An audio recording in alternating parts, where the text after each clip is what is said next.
বিসমিল্লাহির রহমানির রহিম। প্রিয় মিরসরাবাসী, আপনারা জানেন দীর্ঘ 17-18 বছর পরে আমরা আজকে একটা এত সুন্দর নির্বাচন উপহার পেয়েছি। আমি আমার মহান রাব্বুল আলামিনের কাছে কৃতজ্ঞতা প্রকাশ করছি। আমাকে ওই পরিমাণ হয়টা দিয়েছেন উনি, কারণ দীর্ঘ 18 থেকে 20 বছর আমি ভোট দিতে পারি নাই। আমার মতো এরকম আরও অনেকে দিতে পারি নাই।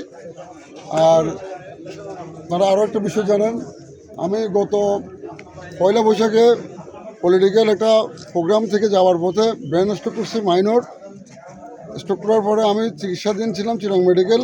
ওখানে থেকে আসার পরে আমি সম্পূর্ণ রেস্টে। এর পাশাপাশি দীর্ঘদিন ছাত্র দলের রাজনীতি করছি। এখন যুবদলের বর্তমান ইউনিয়ন যুবদলের সদস্য সচিব।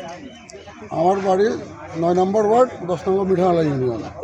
তো আমি গত কিছুদিন আগে তাও একটা আমার পলিটিক্যাল নির্বাচনী ধানের শীষের নির্বাচনী প্রচারণায় অংশগ্রহণ করার সময় আমার নিজের ব্যক্তিগত মোটরসাইকেল নিয়ে যাওয়ার পথে একটা অটোরিকশার সাথে সাংঘর্ষিক মর্মান্তিক একটা দুর্ঘটনার শিকার হই।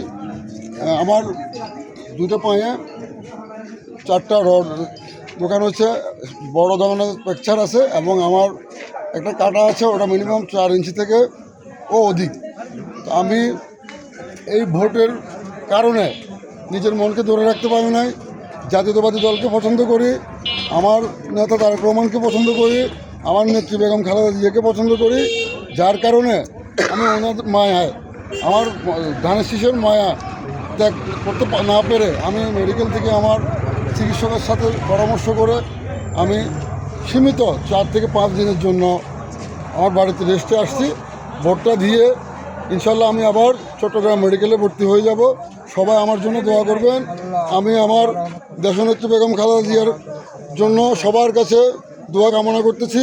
আমার মহান নেতা শহীদ প্রেসিডেন্ট জিয়া রহমানের জন্য সবাই দোয়া করবেন। এবং আমাদের আগামী মিরসরার কান্ডারি আমাদের নুরুল আমিন চেয়ারম্যান ভাইকে ধানের শীষে জয়যুক্ত করে বিজয় পতাকা ছিনিয়ে নিয়ে সবাই একসাথে বিজয় মিছিলে শরিক হওয়ার জন্য সবাইকে আমি আমার উদ্যোক্তা আহ্বান জানিয়ে আমি আমার সংক্ষিপ্ত বক্তব্য এখানে শেষ করছি। বাংলাদেশ জাতীয়তাবাদী দল জিন্দাবাদ, বাংলাদেশ জাতীয়তাবাদী যুবদল জিন্দাবাদ। শহীদ প্রেসিডেন্ট জিয়াউর রহমান অমর হোক, দেশনেত্রী বেগম খালেদা জিয়া অমর হোক, তারেক রহমান ইনশাআল্লাহ আগামী রাষ্ট্রনায়ক আমাদের তারেক রহমান হবে, আমরা যদি সবাই ওনাকে ধানের শীষে জয়যুক্ত করতে পারি।